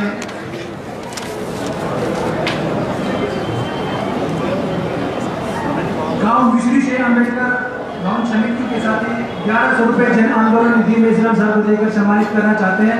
तो छात्रों को आमंत्रित कर मंच पे आकर माननीय वामन इस्लाम साहब को सम्मानित करें।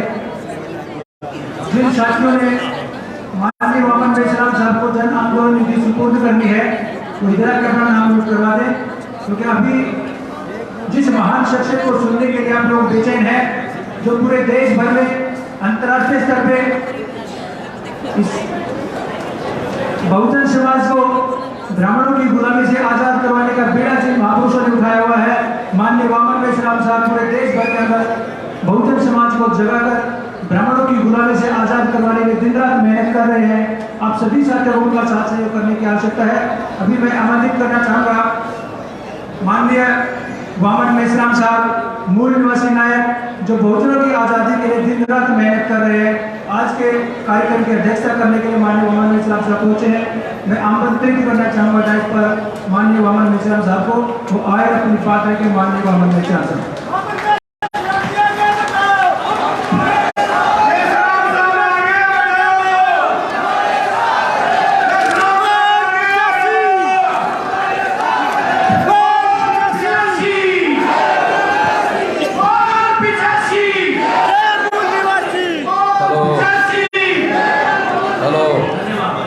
साथियों,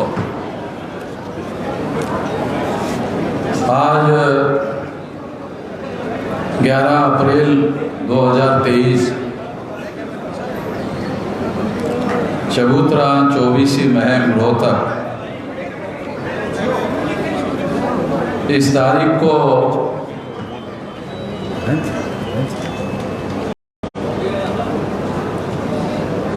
ओबीसी महापंचायत के द्वारा शुद्राज क्रांति 2024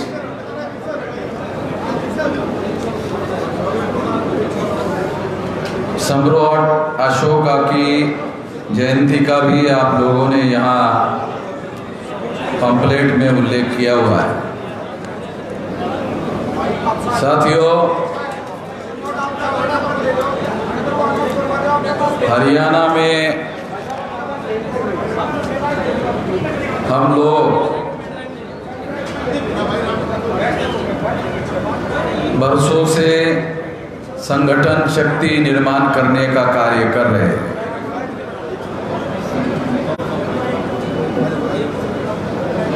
ये संगठन शक्ति निर्माण करने के लिए सारे देश भर में आज 31 स्टेट में 31 राज्यों में ये संगठन का जाल फैला हुआ है और सारे देश भर में 714 जिले हैं। आप लोगों को मालूम नहीं होगा, मगर आपके हरियाणा में केवल 23 है, मगर सारे देश भर में 714 है। ये 714 में से 674 जिलों में हम लोगों का देशव्यापी संगठन है और आप लोग सुनकर हैरान हो जाओगे, 6500 तहसीलें हैं, 4000 तहसीलों से ज्यादा संगठन की शाखाएं कार्यरत है सारे देश भर में और 22,000 से ज्यादा ब्लॉक और 1.5 लाख से ज्यादा गांवों में संगठन की शाखाएं कार्यरत है। इतना बड़ा, इतना विशाल संगठन है। एक इतना बड़ा विशाल संगठन है तो आरएसएस का हेडक्वार्टर ताला लगाकर भागना पड़ा। सारे लोग आरएसएस से डरते हैं। खट्टर है तुम्हारा, खट्टर है, एक खट्टर भी डरता है आरएसएस से, खट्टर भी डरता है।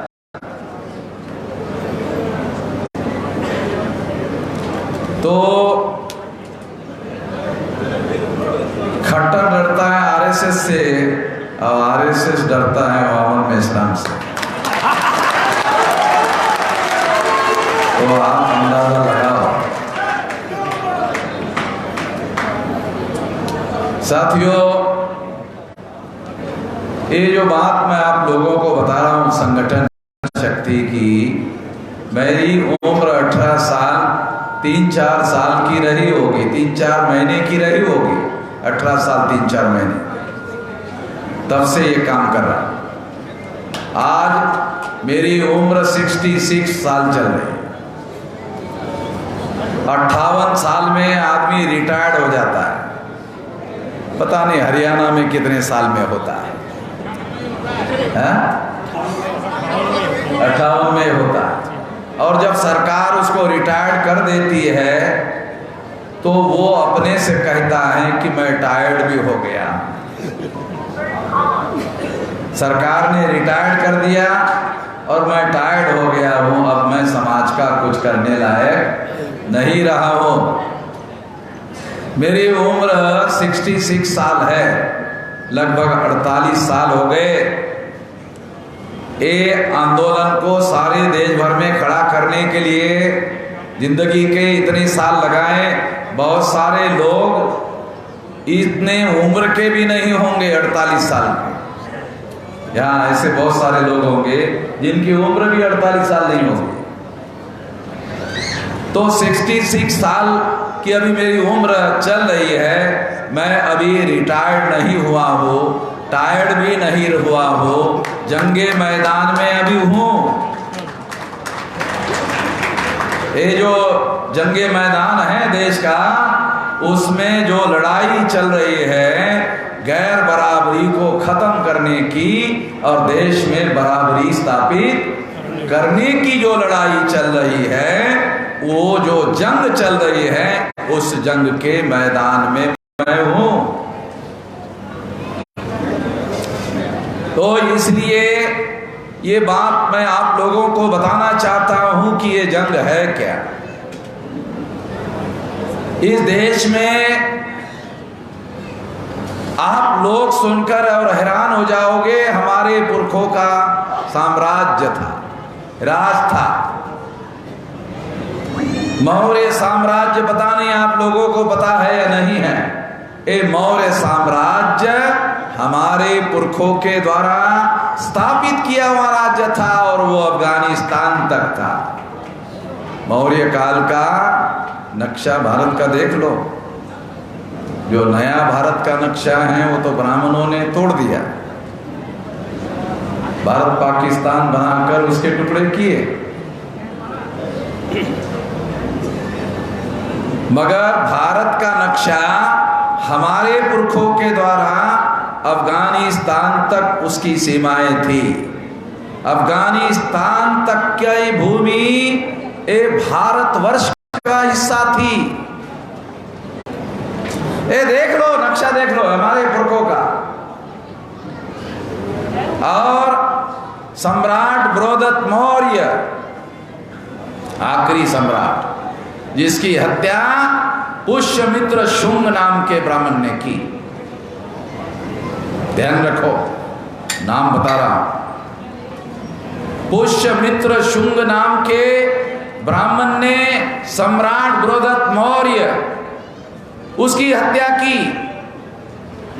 और हत्या करने के बाद इस देश में ब्राह्मण राज की स्थापना हुई।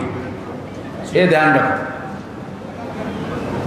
और उस ब्राह्मण राज के सहारे से ब्राह्मणों ने शेड्यूल कास्ट की 1703 जाटू के टुकड़ों में उनको बांटा। जो आपके हरियाणा में शेड्यूल कास्ट है, वो सारे देश भर में 1703 टुकड़े हैं शेड्यूल कास्ट के, जिनको ब्राह्मण धर्म शास्त्रों के अनुसार अछूत कहा जाता है। जो अछूत है वो शूद्र नहीं है, ये ध्यान रखो। शूद्रों से भी नीचे जो लोग हैं वो अछूत है। शूद्रों से नीचे 3 सामाजिक समूह है। एक शेड्यूल कास्ट है अछूत, दूसरा है शेड्यूल ट्राइब, वो भी शूद्रा से नीचे है, और तीसरा है नोमिडिक टाइप। ये 3 बड़े सामाजिक समूह ए ओबीसी शूद्रा के नीचे है, जिनकी संख्या देश में 35% से कम नहीं है। अगर 140 करोड़ जनसंख्या है और अगर उसमें 35% लोगों का अंदाजा लगाओ तो आपको कितने करोड़ लोग होंगे इसका अंदाजा आपको लगेगा। साथियों, इतने लोग वर्णा सिस्टम में शूद्र के नीचे है। और जो जिसे यहाँ पर शूद्राज क्रांति शब्द प्रयोग किया गया है, वो शूद्र जातियों की संख्या 3743 जातियां हैं। मंडल कमीशन के अनुसार 3743 जातियां, जो ब्राह्मण नहीं है, जो क्षत्रिय नहीं है, जो वैश्य नहीं है, वो लोग इस देश में सारे के सारे वर्णा सिस्टम में अगर SC ST नोमिडिक टाइप छोड़ दिया जाए तो बाकी सारे के सारे शूद्र वर्ण के लोग। कुछ शूद्र वर्ण के जो लोग हैं उन लोगों को मंडल कमीशन में ओबीसी माना गया। कुछ शूद्र जाति के लोगों को मंडल पिछड़े वर्ग में आता है क्या? नहीं आता। मगर वर्ना सिस्टम में वो भी शूद्रा है।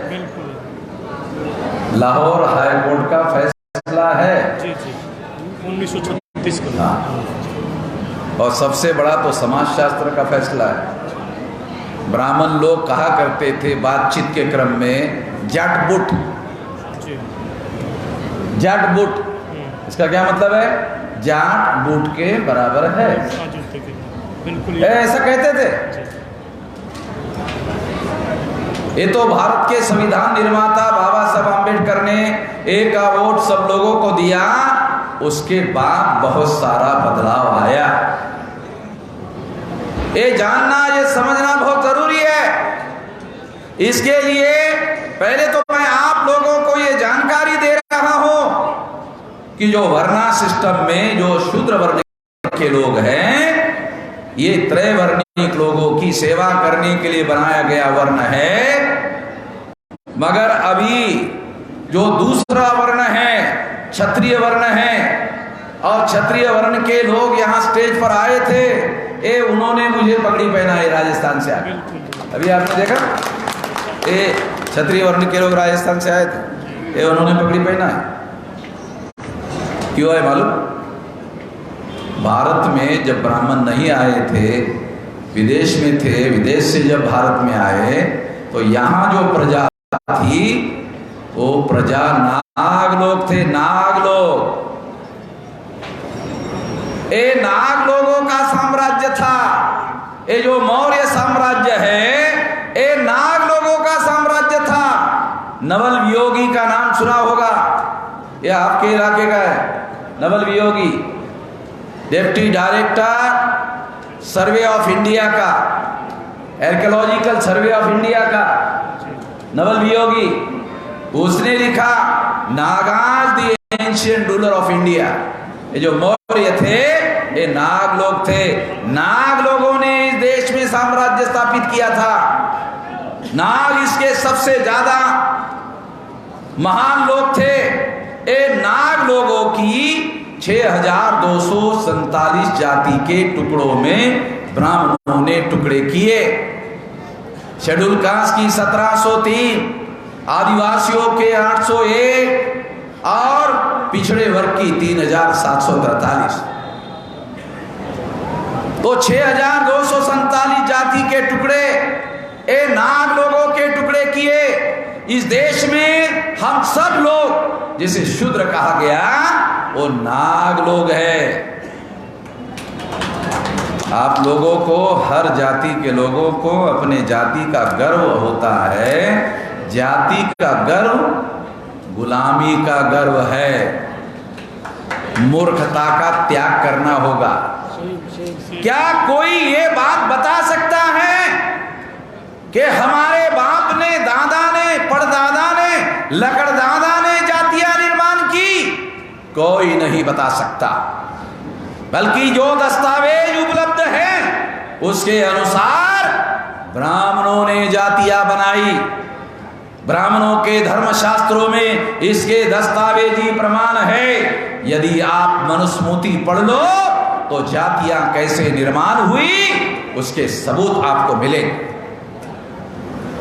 और ये जातियां निर्माण करने वाला ग्रंथ ब्राह्मणों के द्वारा निर्माण किया गया, और ब्राह्मणों ने जातियां निर्माण की। सम्राट बृहदत्त मौर्य की हत्या करने के बाद मनुस्मृति का निर्माण हुआ। कितने लोगों को पता है हमारे? मैं ये नहीं पूछ रहा हूं कि अनपढ़ लोगों को कितने लोगों को पता है, नहीं, ये नहीं कह रहा हूं। हमारे पढ़े लिखे लोगों को कितने लोगों को पता है? मैं तो पूछता ही नहीं हूं अनपढ़ लोगों को पता है, कह रहे हैं पढ़े लिखे लोगों को पता है क्या? पढ़े लिखे लोगों को पता नहीं। सम्राट बृहदत्त मौर्य की हत्या करने के बाद मनुस्मृति लिखी गई। कितने लोगों को पता है रामायण लिखा गया? हमारी हत्या करने के बाद रामायण लिखा गया। कितने लोगों को पता है? 2-4 लोगों को पता है, वो भी मेरा सुनने के बाद पता है। ये जो हाथ खड़े करने वाले हैं ना, वो मेरे वीडियो देखते रहते हैं, तो मुझे मालूम है। साथियों, सम्राट बृहदत्त मौर्य की हत्या करने के बाद मनुस्मृति लिखी गई।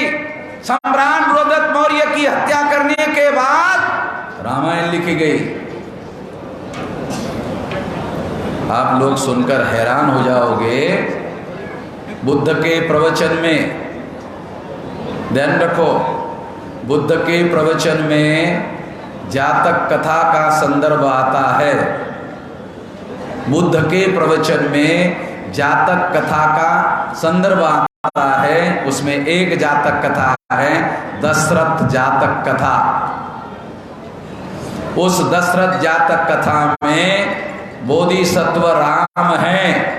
वहां से पुष्यमित्र शुंग के द्वारा बृहदत्त मौर्य की हत्या करने के बाद ब्राह्मणों ने दशरथ जातक की चोरी की और चोरी करके रामायण लिखा।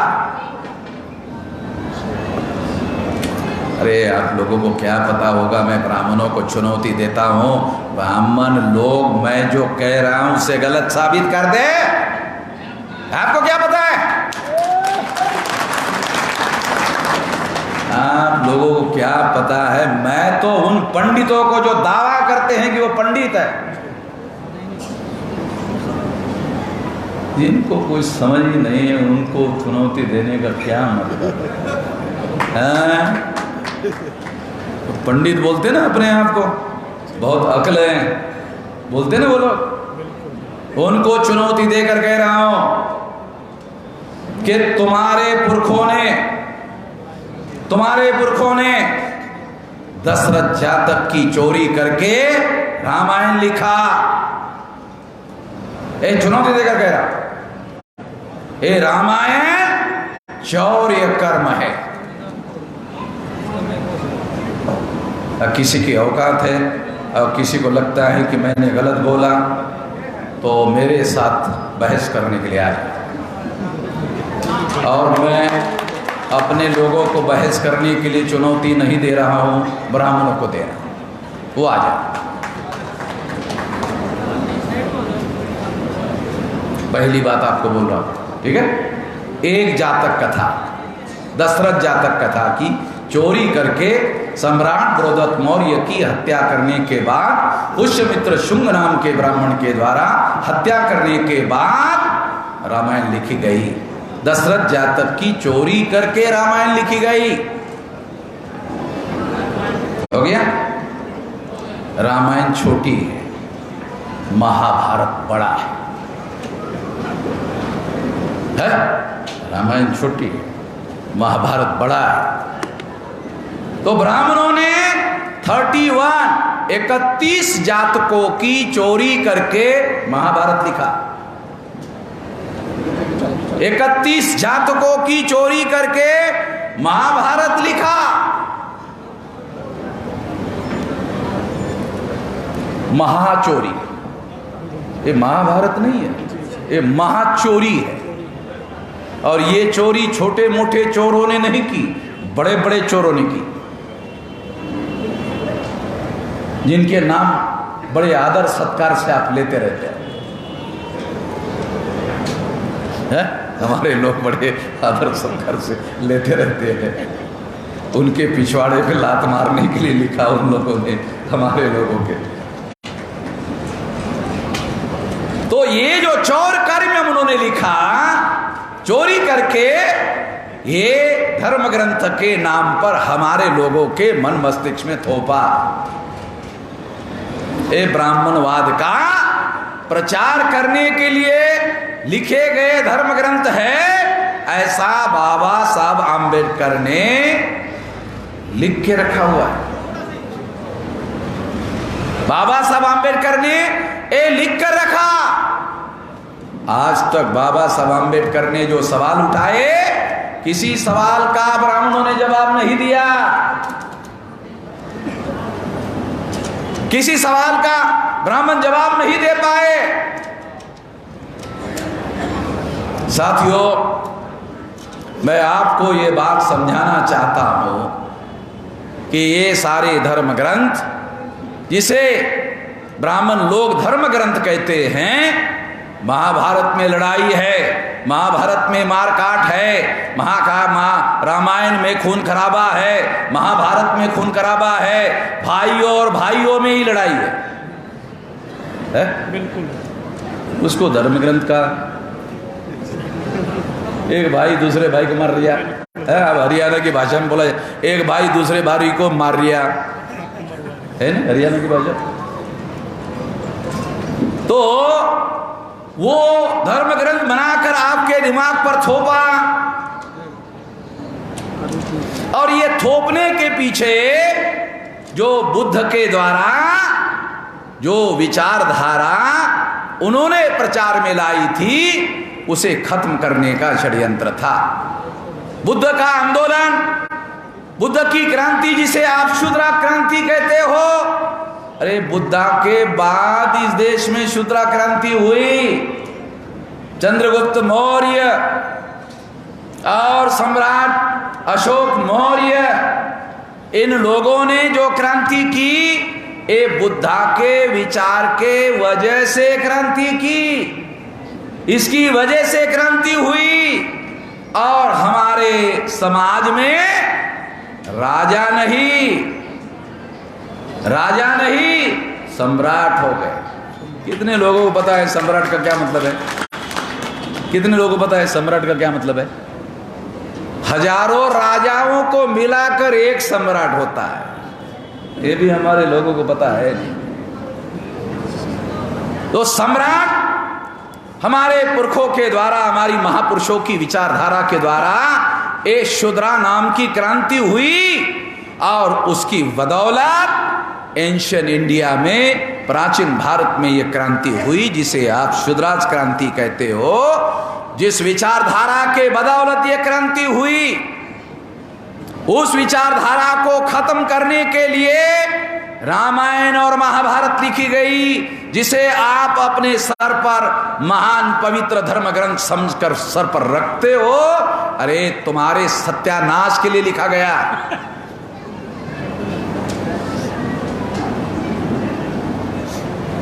मैंने जब कहा, लिखा कि ये जो रामायण है दशरथ जातक की चोरी है, तो एक द्विवेदी नाम का ब्राह्मण सोशल मीडिया में आया और कहने लगा कि मेश्राम जी, चलो ठीक है, आपकी बात मान लेता हूँ।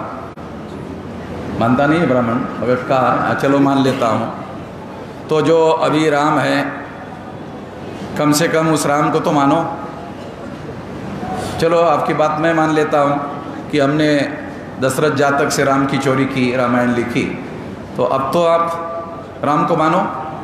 मैंने कहा जब दशरथ जातक का ओरिजिनल राम मेरे पास है, तो साले तेरा डुप्लीकेट राम क्यों मानूं? चुप हो गया, दोबारा गायब हो गया, आया नहीं फिर। मेरे पास ओरिजिनल है, साला तेरा डुप्लीकेट क्यों मानूं? साथियों, हमारे लोगों को इस देश में 6247 जाति के जो टुकड़े ब्राह्मणों ने किए, तो हम लोगों को आज़ादी के दौरान ये बताया जाता था कि अंग्रेज़ों का जो रूल है वो डिवाइड एंड रूल है, बांटो और राज करो। चलो हम मान लेते हैं अंग्रेज़ों का राज बांटो और राज करो का सिद्धांत था, तो अंग्रेज़ों ने हिंदू मुसलमान 2 टुकड़े किए। अंग्रेज़ों ने 2 टुकड़े किए थे, ब्राह्मणों ने कितने किए? शेड्यूल कास्ट के 1703, आदिवासियों के 801, ओबीसी पिछड़े वर्ग के 3743, तीनों को मिलाकर 6247 टुकड़े किए। इस हिसाब से अगर देखा जाए तो ब्राह्मण अंग्रेजों से 3000 गुना ज्यादा खतरनाक है?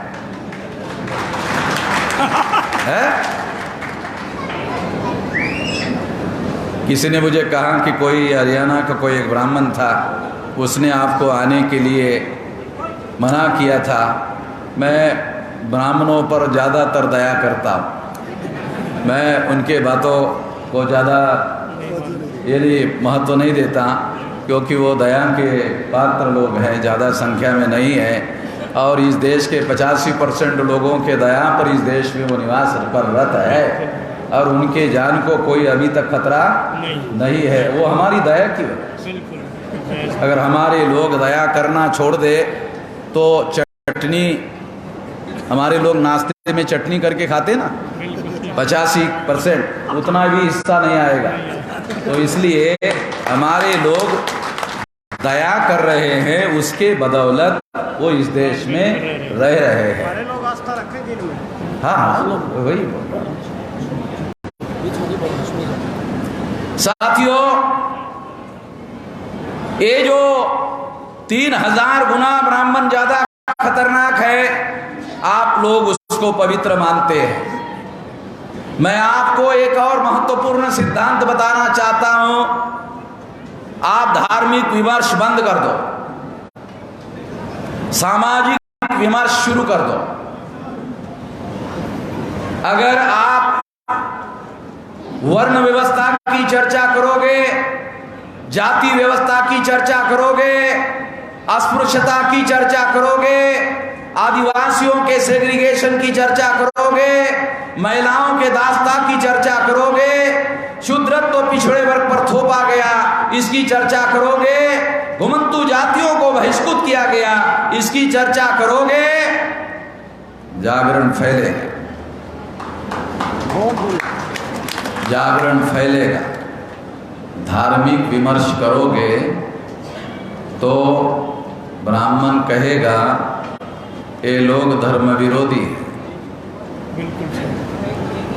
तो हमारे लोगों में जाके ब्राह्मण क्या कहते हैं? वामन मेश्राम धर्म विरोधी है।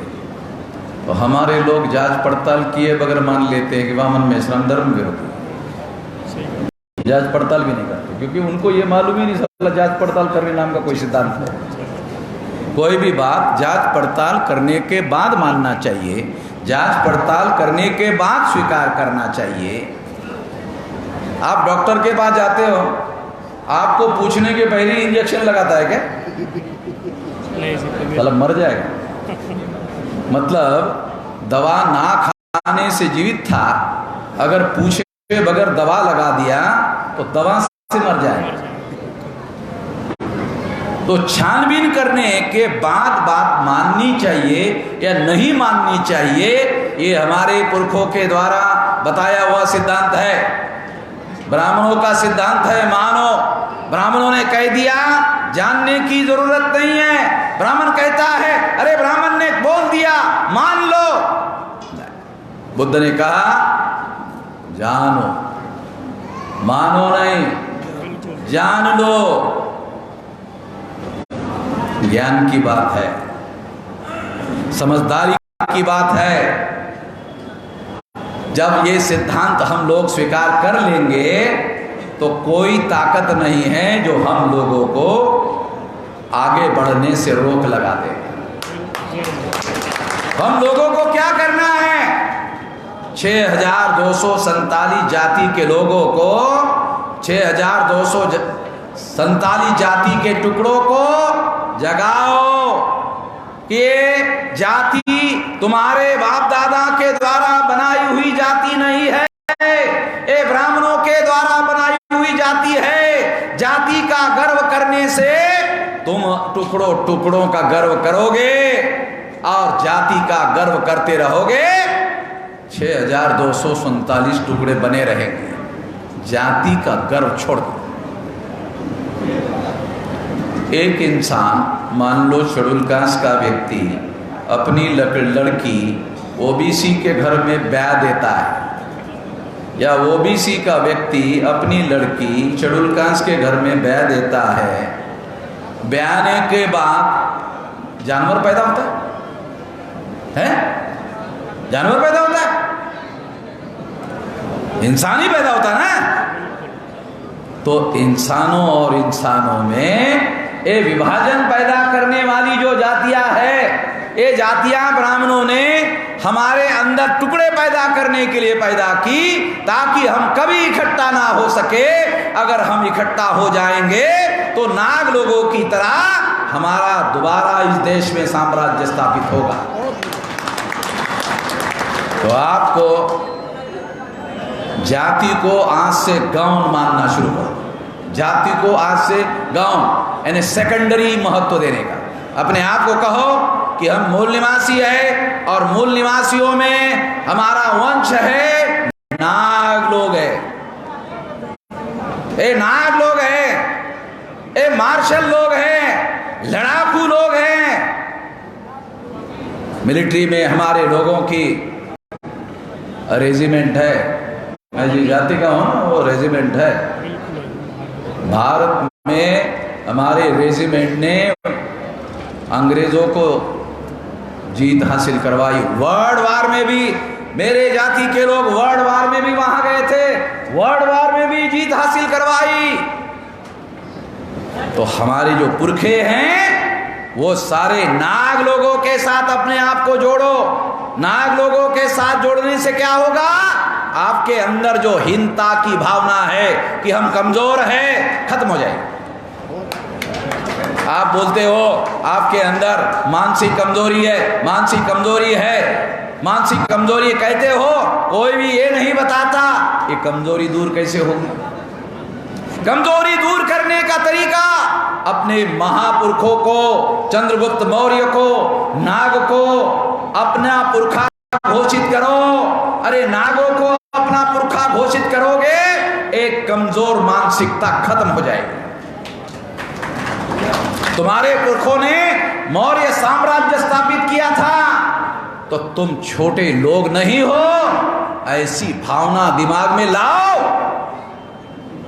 अपने बच्चों को पढ़ाओ, ये कहो कि हम लोग छोटे जाति के लोग नहीं हैं, हम उन जाति के लोग हैं जिन्होंने इस देश में साम्राज्य स्थापित किया। और कोई काल्पनिक बातें भी नहीं बोल रहा हूं, काल्पनिक बातें भी नहीं बोल रहा हूं, सारे डॉक्यूमेंट्री एविडेंस है, डॉक्यूमेंट्री एविडेंस के आधार पर बोल रहा हूं।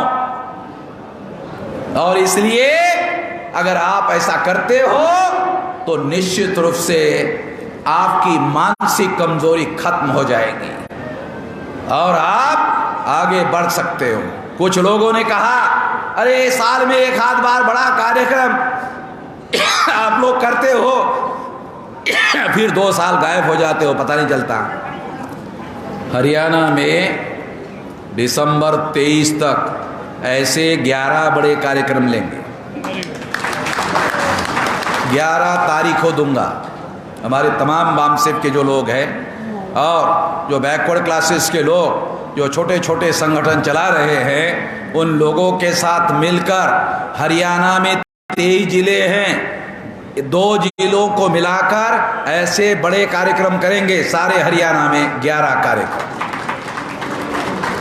1 महीने में 1 कार्यक्रम, दिसंबर तक ऐसे हम 11-12 कार्यक्रम कर लेंगे और ये कार्यक्रम का सिलसिला जारी रहेगा। मैं हरियाणा प्रदेश के बामसेब के लोगों को, भारत मुक्ति मोर्चा के लोगों को, बहुजन क्रांति मोर्चा के लोगों को और जो तमाम बैकवर्ड क्लासेस के संगठन मिलजुल कर जो हम कर रहे हैं, मिलजुल कर करने की सोच बहुत बड़ी सोच है। इस देश का राजा अगर आप अपना बनाना चाहते हो, अगर अपना राजा बनाना चाहते हो तो मिलजुल कर कार्य करना होगा। पिछलग्गू रहना चाहते हो तो फिर अलग अलग करो। अगर आप पिछलग्गू बनकर ही रहना चाहते हो, पिछलग्गू बनकर रहने से रहने का एक तरीका है, अलग अलग अलग अलग छोटी ढपली छोटा राग अपलापते रहो। आज जो सभी लोगों ने मिलकर किया, इतना बड़ा काम किया, हरियाणा के लोगों का मनोबल बढ़ा। ऐसा मनोबल बढ़ाने के लिए मैं हर महीने 1 तारीख आपको दूंगा। बामसेब के सारे प्रदेश के लोगों को वो काम करना है, भारत मुक्ति मोर्चा के, बहुजन क्रांति मोर्चा के और तमाम बैकवर्ड क्लासेस के लोग मिलकर अगर ऐसा करते हैं तो हर महीने इतना बड़ा कार्यक्रम कर सकते हैं। सारी जगह भाई मेरा उत्तर प्रदेश में परिवर्तन यात्रा चल रही है, आधा घंटा तो मुझे पैसा लेने के लिए लगता है, लाइन लगा कर लोग पैसा देते हैं। क्यों? मैं टाटा बिरला अंबानी से नहीं लेता, मैं टाटा बिरला अंबानी से नहीं लेता हूं, तो हमारे लोग मुझे लाइन लगाकर पैसा देते हैं, निधि देते हैं, यहां भी आपने देखा होगा। तो अगर आप अपने लोगों की ईमानदारी से लड़ाई लड़ते हो, पैसे की कोई कमी नहीं है। जो हमारे लोग हैं वो करोड़ों रुपए आपको आंदोलन चलाने के लिए देंगे, मुझे दे रहे हैं। मैं ईवीएम मशीन के संदर्भ में सारे देश भर में परिवर्तन यात्रा चला रहा हूं। अभी हमारे राजकुमार सैनी जी ने कहा कि हमारे लोग इकट्ठा हो जाते हैं मगर वोट हमको मिलते नहीं हैं। उसकी वजह ईवीएम है, उसकी वजह ईवीएम है। और सुप्रीम कोर्ट ने भी कहा ईवीएम मशीन के द्वारा फ्री फेयर एंड ट्रांसपेरेंट चुनाव नहीं हो सकता, फ्री यानी भ्रष्टाचार मुक्त नहीं हो सकता, फेयर यानी निष्पक्ष नहीं हो सकता, ट्रांसपेरेंट यानी पारदर्शी नहीं हो सकता। इसका मतलब है ईवीएम में घोटाला करके चुनाव हो रहा है।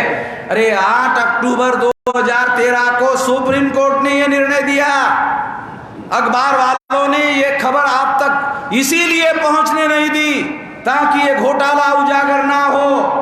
इसलिए सारे देश भर में ईवीएम के घोटाले के संबंध में सारे देश भर में जागरण अभियान चला रहा है और अक्टूबर, नवंबर, दिसंबर तक इस मुद्दे पर भारत बंद करेंगे। जब तक ईवीएम का बंदोबस्त नहीं होगा, आपकी 85-90% संख्या बैलेट पेपर में दिखाई नहीं देगी, वो ईवीएम मशीन चुराते रहेंगे। तो ईवीएम मशीन का बंदोबस्त करना होगा। ईवीएम मशीन का बंदोबस्त करने के लिए भी पहले ईवीएम में घोटाला कैसे होता है वो समझना होगा। इसके सारे दस्तावेजी सबूत हमारे पास है। ईवीएम में घोटाले के सारे दस्तावेजी सबूत हमारे पास है। तो इतना बड़ा लगभग 365 दिन तक चलने वाला आंदोलन हम लोग चला रहे हैं ईवीएम के विरोध में। 21 फरवरी से लेकर 21 फरवरी 2024 तक 365 दिन का। तो इसलिए साथियों, मैं आप लोगों को ये अनुरोध करना चाहता हूं कि ये जो हरियाणा में शुद्धराज क्रांति के नाम पर आप लोगों ने लहर पैदा की, इस लहर को आगे बनाए रखने के लिए हर महीने हम लोग कम से कम सारे हरियाणा में 11 कार्यक्रम करेंगे और इस तरह से इस लहर को बनाए रखेंगे। इसके लिए मैं हर महीने 1 तारीख यहाँ आता रहूँगा। आप लोग इस बात को आगे बढ़ाते रहेंगे इस आशा और विश्वास के साथ। जब तक हम अपना राष्ट्रव्यापी आंदोलन निर्माण नहीं करते, तब तक हमारी ओबीसी की, जाति आधारित गिनती की या तमाम प्रकार की कोई भी समस्या मांगने से हल होने वाली नहीं है। हमें अपना आंदोलन खड़ा करना होगा। धन्यवाद। साथियों, 5 से पुरुष को पृथ्वी के साथियों ने जो जन आंदोलन निर्माण में